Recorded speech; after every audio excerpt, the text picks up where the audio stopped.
Now, production of tequila. Tequila is made with agave, and blue agave takes about between 5 to 8 years to be fully matured for the production of tequila. The person in charge of supervising this plant through all those years are called jimadores, el jimador. When the jimador knows that the plant is ready to harvest and that it's reached its full maturity, they will harvest it, cutting it from its base with a very, very sharp, round-shaped shovel. And with that same tool called a coa, they will remove all the leaves from the plant, and they do that for 2 reasons. First one is transport. It's way easier to transport just the piña, just the round piña, than to transport the whole plant with the leaves. And the other reason they do that is because if they leave the leaves, the tequila will have a bitter taste, and they don't want that for the tequila. Once the piña is harvested, you're ready to send it to the ovens to cook. Now, there are 4 main ways of cooking your agave. The last one that I'm going to explain is only reserved for mezcal. Now, first way to cook it, and the most popular one and the most commonly used, is a brick oven. These are very, very, very, very big ovens. It takes about 7 to 8 hours between 6 men to fill up those ovens with agave. So they're very big. Now, the way they work, they have a square shape, and they have 2 doors, one in the back, one in the front, one in the back. They get filled in from one end, and they get emptied out from the other end once they're cooked. And the way they cook it is with vapor. They have pipes underneath that injects vapor into the oven.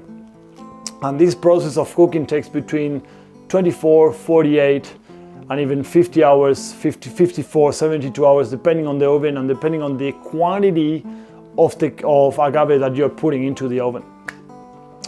The second way, and this is gaining more and more popularity on bigger distilleries, is an oven called autoclave, which is the exact same basic as the brick oven, but it's made with stainless steel and it seals perfectly. So it works as a pressure cooker.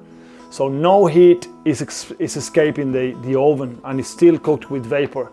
That means that you can reduce your cooking time from 48 or 24 hours to 12 hours or 8 hours of cooking.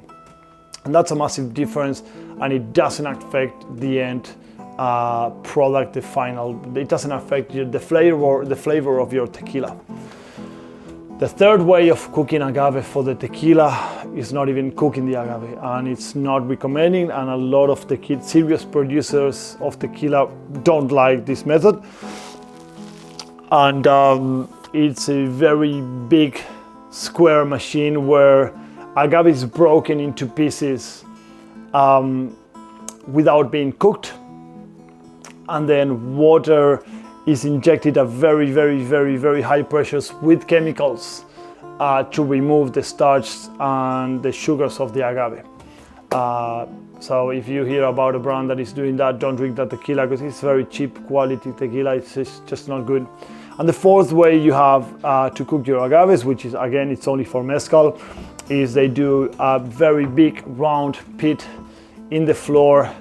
They put some volcanic rock, timber, more volcanic rock, more timber, they set it on fire, they put more agave on top, and they do a volcano-shaped pile of agave. They cover it with soil, and they let it cook for about 72 hours. And that's where the mezcal gets that smoky flavor. It's only from the timber burning. Now, once you have cooked your agave, you're ready to break it down and ferment. Now, to break it down, the most common way of doing so is with mechanical shredders or mechanical mills. The traditional way of breaking down the agave is with a rock called tahona. It's a round shaped, it looks exactly like a wheel with a pole in the middle, and that was pushed by a donkey around breaking the agaves. And you had people just pushing the agave towards the rock, and as the rock went spinning, it went breaking the agaves. That method is not used anymore much because it takes a long time. Once you've done crushing your agave, you separate the fibers from the juices, and you put your juices to ferment. Now, fermentation can take between 3 days, 7 days, or 12 days, depending on climate and depending on if you're using added yeast or not. Agave has its own yeasts, so you wouldn't need to add any unless you want to accelerate that process.